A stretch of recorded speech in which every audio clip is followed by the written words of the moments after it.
안녕하세요. 상일여중학교 학생 여러분. 이번 시간은 교과서 170페이지에 있는 인권 침해와 구제에 대한 내용을 배워보도록 하겠습니다. 여러분, 인권 보장이 제도화된 오늘날에도 인권 침해 문제는 여전히 지금도 발생하고 있죠. 그리고 그에 대한 인식도 더욱 중요해지고 있습니다.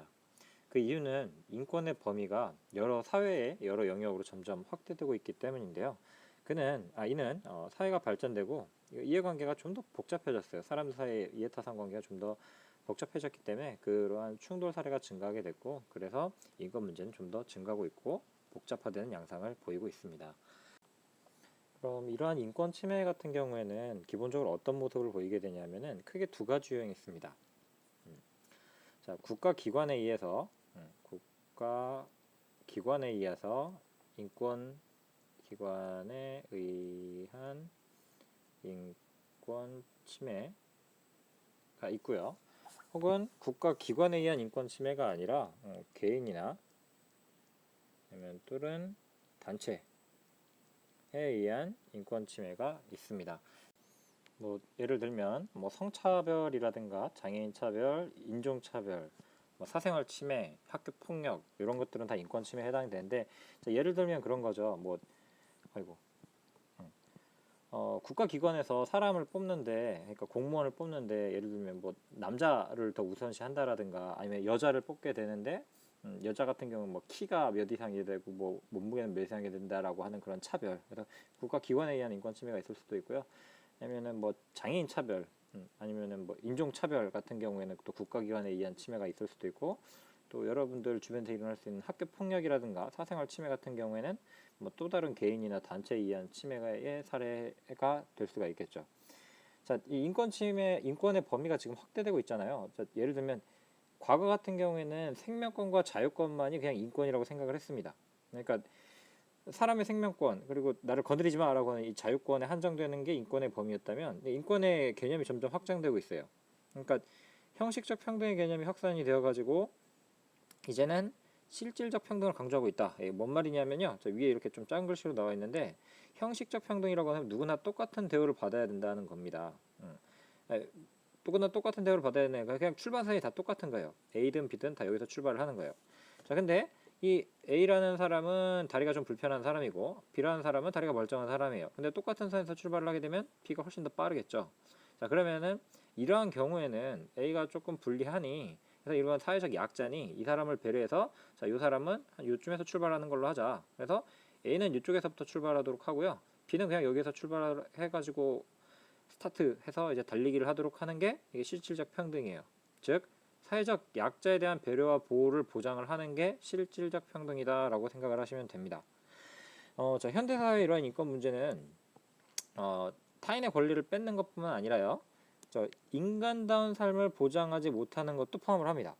다시 한번, 자, 최근에 현대사회에서 인권 문제는 인간다운 삶을 보장하지 못하는 것도 포함이 된다라고 했는데요. 자, 뭔 얘기냐면 이 인간다운 삶이라고 하는 게 굉장히 좀 포괄적입니다. 그 예로 우리 교과서에서 지금 들고 있는 게 일조권과 프라이버시권이라고 하는 것들이 나오는데요. 자, 일조권 여러분들 아마 많이 들어보신 친구들도 있을 거고 안 들어보신 친구들도 있을 텐데, 쉽게 얘기하면 뭐냐면요, 햇볕을 받을 수 있는 권리예요.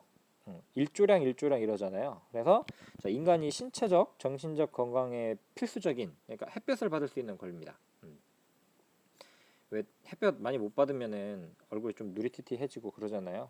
그거 일조권입니다. 자, 그다음에 프라이버시권 같은 경우는 어떤 거냐면, 여러분들 아시죠? 프라이버시가 사생활이잖아요. 그러니까 개인의 사생활에 관련된 정보나 혹은 이름, 아니 초상권 이런 것들이 함부로 침해되지 않도록 그걸 법적으로 권리로 이렇게 정해놓은 것, 그거를 이제 프라이버시권이라고 얘기를 하는데요. 그러니까 이거는 사람들이 이런 생각을 했던 거예요. 그러니까 예를 들면 이런 거죠. 제 집이 이렇게 있어요. 집이 이렇게 있는데 그 옆에 지금 아파트들이 갑자기 들어오네. 분명 내 집이 먼저 지었는데 여기 또 아파트가 또 들어와요. 그러면 양쪽에서 이제 막다 보니까 햇빛이 들어오지를 못해서 얘는 항상 그늘진 상태로 살다 보니까, 사람이 그늘에서 살다 보면 되게 좀 뭐라 그러지, 좀 무기력해진다 그래야 되나요? 저도 처음 이제 서울 올라왔을 때 저 반지 하방에서 자취를 했었어요. 이제 원룸이었는데, 말이 원룸이고 진짜 한 3평도 아니죠. 한 진짜 몸을 누우면 선생님이 이렇게 누우면 다리가 거의 닿을 듯하고, 그리고 여기 옷장이라고 해도 행거 이렇게 하나 걸어놓고 선생님 노트북 하나 놓으면 이 방이 끝났었어요. 그래서 뭐 화장실은 공동화장실 썼었고요. 그리고 이게 1층이 아니었고 제가 반지하였습니다. 그리고 창문이 하나 있긴 했는데 이 창문은 밖에 이제 저기 햇빛이 들어오는 게 아니라요. 그 옆에 집이 이렇게 있었어요. 여기 입구는 여기 있는데 지하로 들어갔어야 됐고, 그리고 옆에 창문 같은 경우에는 옆집에 바로 붙어 있었기 때문에 햇빛이 전혀 들어오질 않았어요. 그래서 선생님은 자고 일어나도 이게 아침인지 저녁인지 항상 어두우니까 그거를 감이 좀 안 왔었어요. 그리고 햇볕을 못 받고 막 생활을 하다 보니까 되게 좀 많이 좀 늘어지고, 뭐라 그래야 되죠? 조금 무기력해진다 그래야 될까요? 좀 인간다운 삶이 아니었던 것 같아요. 자, 일종의 저는 일조권을 침해받았던 겁니다. 자, 그리고 자, 프라이버시권이라 그래가지고 사생활에 관련된 거. 그러니까 쉽게 얘기하면 뭐 그런 것도 있어요. 이렇게 혼자 있을 권리라고도 이제 불리기도 하는데 예전에는 없었던 거죠. 근데 이제 자신의 정보를 스스로 통제하고 사생활을 보호받을 수 있는 것도 일종의 권리가 되게 되면서 이것도 이제 프라이버시권도 하나의 인권이 되었던 겁니다. 그러니까 내 사생활인데 내 사생활을 누가 몰래 도찰을 해가지고 인터넷상에 올린다든가 하는 것도 인권 침해에 해당되는 사례가 될 수가 있겠죠. 그렇다면 인권 문제에는 어떤 것들이 있을까요? 굉장히 좀 다양한 사례들이 있는데 사례를 한번 살펴보도록 하겠습니다. 우리 교과서에 나온 것 중에서 대표적인 거. 자, 미국 하면은 여러분들 1학기 때 세계사 시간에 배웠던 거. 미국 하면 노예 해방 기억하시죠? 링컨의 남북 전쟁 이후에 이루어진 노예 해방. 자, 그러면은 요거는 무슨 문제가 될까요? 자, 인종 차별로 인한 인권 문제가 될 겁니다. 자, 미국은 분명 노예 해방을 선언했음에도 불구하고 여전히 흑인에 대한 사회적 차별이 심했다고 합니다. 그래서 1960년대 흑인 민권운동, 흑인이 시민으로서 가지고 있는 권리 운동이 꾸준히 전개되면서 흑인의 인권 수준이 향상됐다라고 이제 표현을 하게 되는데요. 그 대표적인 사건 여러분들 아마 배우셨을 텐데 1학기 세계사 때 1950년대 그 흑인 여성인 로자 파크스라고 하는 사람이 있어요. 그 사람이 이제 버스에 보면 이제 백인 전용 좌석이 있었다고 해요. 그래서 그 백인 전용 좌석에서 자, 너 일어나라고 했는데 싫어. 나도 국민이야. 나도 그런 권리가 있어. 앉을 권리가 있어라고 해서 거부를 했는데 자, 이 사건을 계기로 해가지고 흑인 인권 운동이 발달하게 됐던 거죠. 그래서 이후에는 이제 흑인이 그 평등한 권리를 보장해라라고 하는 이제 민권법도 제정이 됐고 1965년에서는 이제 미국에서도 흑인들한테도 투표권이 인정이 되면서 흑인의 민권 수준은 향상을 했고, 그리고 그 인권 수준 향상에 힘입어 가지고 최근에는 미국에서 최초로 흑인 대통령도 탄생하게 되었던 것이죠. 자, 그다음에 두 번째 사례, 인종차별의 대표적인 사례가 남아프리카 공화국, 남아공이라고 하죠. 여기 아파르테이트라고 하는 정책이 있습니다. 이 아파르테이트는 이제 어파트먼트에서 할 때 그 아파트 같이 이렇게 분리하다라는 뜻이라고 해요. 근데 당시 남아프리카 공화국에서는 사실 백인이 16%밖에 안 됐다고 합니다. 근데 그 84%의 백인이 아닌 사람들을 차별했던 정책이 이게 아파르트헤이트라고 하는 정책이라고 합니다. 그래서 당시 흑인 인권 운동가였던 이제 넬슨 만델라의 노력으로 현재는 이제 폐지되었다고 하는데요. 근데 뭐 여행을 갔다 온 사람들 얘기를 들어보면 여전히 좀 백인 우월주의가 남아 있는 곳이 남아프리카 공화국이라고 해요. 그리고 이 남아공 하면은 최근에 그 미녀들의 수다라고 하는 한국 TV 프로그램이 있는데 거기에서 이제 브로닌이라고 하는 이제 남아공 여인이 나오게 됩니다. 그때 브로닌이 처음 그 프로그램에 나왔을 때 넬슨 만델라라고 하는 사람이 남아공 사람이어서 난 좋았다라고 이렇게 했다고 해요. 넬슨 만델라가 다시 한번 얘기해 주니까 이 아파르트 헤이트가 이제 폐지된 이후에 처음 당선된 흑인 대통령입니다. 그래서 이 남아프리카 공화국은 현재 노력으로 좀 많이 폐지되고 있는데 남아 있는 게 좀 많다라고 주장을 하는 사람들도 좀 있더라고요. 좀 뭐 참고로 알아두시고요. 그다음에 두 번째는 이제 여성차별입니다. 여성차별인데 우리나라에도 뭐 여필 종부, 실거지약 등의 여성에 대한 차별적 시각이 굉장히 좀 심하게 존재했었죠. 여필 종부 뭔지 아세요? 유학생들 들으면 좀 기분 나쁠 수 있는데 여필, 여자는 반드시, 즉 아내는 반드시 종부, 종자가 이제 딸을 종자거든요. 그래서 부자가 남편 부자인데, 그러니까 여자는 반드시 남편의 뜻을 따라야 된다라는 뜻이고요. 그다음에 칠거지약이라고 해가지고 유교에서 보면은 7가지 아내를 내쫓는 이유가 있는 7가지 사항이라고 했는데, 그러니까 여자는 무조건 남자 따라야 되고 여자는 뭐 잘못하면 쫓겨나야 되고 하는 그런 여성에 대한 차별적 시각이 존재해왔던 게 우리나라라고 보시면 됩니다. 자, 근데 여성이 이런 차별을 받았는데 어떻게 보면 흑인들보다도 더 늦게 이제 참정권을 획득하게 되는데요. 자, 여성의 참정권 같은 경우는 1900년대에 이르러서야 겨우 이제 이루어지게 됩니다. 근데 여기 뭐 예외적인 걸로 사우디아라비아 나와 있죠. 사우디아라비아는 굉장히 최근에야 이제 참정권 이제 획득을 했는데요. 여성 차별 문제는 근데 이 사례에서 참정권 사례에서 나타나듯이 여전히 사회 곳곳에서 여전히 진짜 존재합니다. 그러니까 뭐 예를 들면 회사에서 구직을 하게 되는데, 그러니까 이제 직원을 모집을 하는데, 뭐 예를 들면은 뭐 남자 같은 경우에는 신체 건강한 자인데 뭐 여자는 키 160 이상의 50kg 이하의 신체 건강하고 용모 단정한 자라고 해서 용모 자격을 이렇게 여전히 두는 것도 있고요. 그리고 뭐 남자와 여자를 이렇게 분리를 해서 하는 경우도 있고, 그래서 여전히 여성 차별 문제는 사회 곳곳에 여전히 좀 존재하고 있다라고 하는 게 현대 사회를 살아가는 관점이라고 생각을 해요. 그다음에 자, 그러면 다양한 인권 문제에서 마지막, 자, 사회적 약자를 보호하기 위해서 어떻게 해야 되는가, 그리고 어떤 사례가 있는가를 보면, 자, 실질적인 인권 보장이 필요합니다. 그러니까 사회적 약자라고 불리는 장애인이라든가 아니면은 이제 다문화 가정이라든가 아니면은 여성이라든가 이들에게는 그냥 다른 사람과 동등한 수준의 권리 보장은 당연히 해줘야 되는 거고요. 거기에다가 플러스 알파로 그들에 대한 적극적인 보호와 지원이 이루어져야 되는 겁니다. 자, 예를 들면 정치인들 하면은 여러분들 대부분 국회의원 하면 남자들을 많이 생각하잖아요. 그래서 여성을 적극적으로 보호하기 위해서 여성을 이제 비례대표 앞번호에다가 조금 배치를 한다라든가 여성 할당제를 이제 적용한다라든가 하는 것들이 이런 적극적인 보호와 지원에 얘가 될 것이죠. 되겠죠. 그래서 그 사례로 보면 장애인의 이동권 보장이라 그래가지고 장애인 도움이랑 이제 보조기구 같은 것들을 국가에서 적극적으로 지원을 해주고 있고요. 장애인 콜택시라고 또 따로 있어요. 그래서 여러분 지나가면서 본 적이 있나 모르겠는데 그 노란색 그 봉고차예요, 봉고차. 노란색인데 뭐 장애인 콜택시라 그래가지고 장애인들은 거기 이동이 좀 불편하신 분들, 이제 휠체어 타고 다니시는 분들을 태우기 위한 그런 콜택시가 따로 있고요.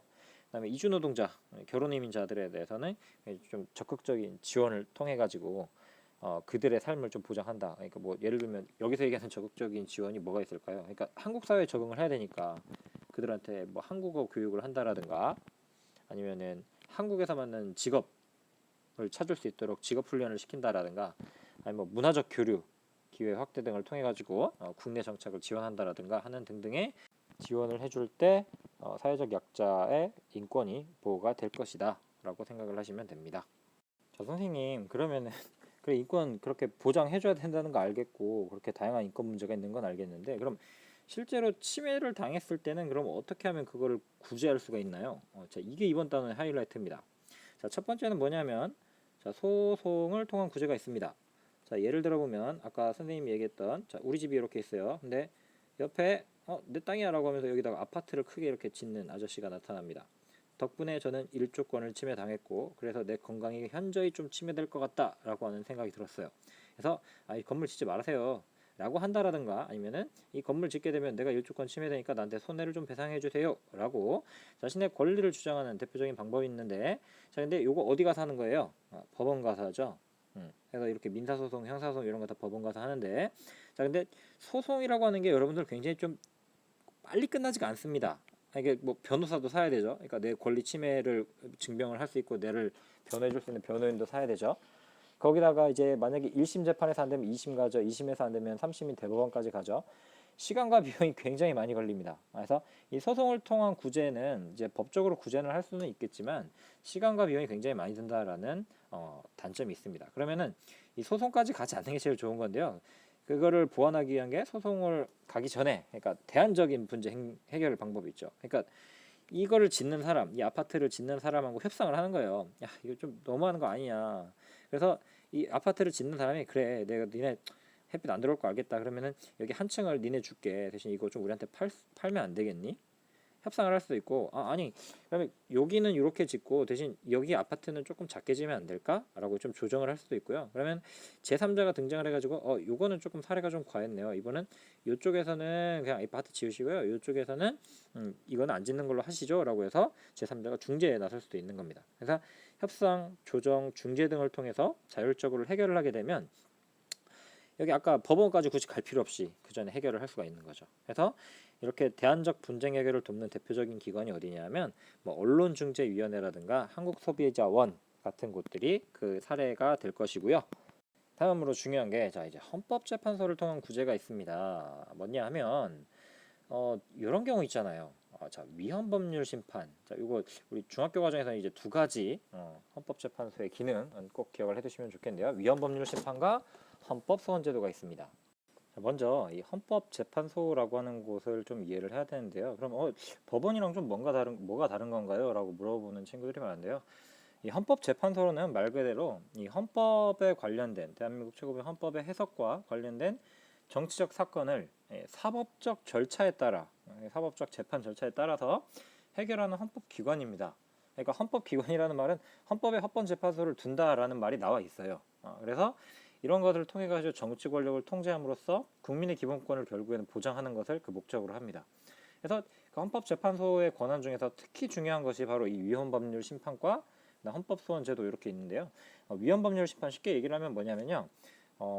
여러분 저번에 선생님이 지난 좀 오래전에 한번 얘기했던 거 기억날지 모르겠는데 대한민국 최고법이 헌법이라 그랬잖아요. 그 밑에 법률 그리고 명령, 조례, 규칙 이렇게 명령, 글씨가 좀 자, 이렇게 법 위계설이 있다. 그래서 상위법 우선의 원칙을 갖는다라고 해서 최상위법인 헌법에 위배되는 법률, 명령, 조례, 규칙이 나오면 안 된다라고 했잖아요. 자, 근데 이 법률이 상위법인 헌법에 위배되는 것 같으니까 이거 좀 심판해 주세요라고 하는 게 위헌법률 심판입니다. 그러니까 법률이 헌법에 위배되었는지 안 위배되었는지를 심판하는 게 위헌법률 심판입니다.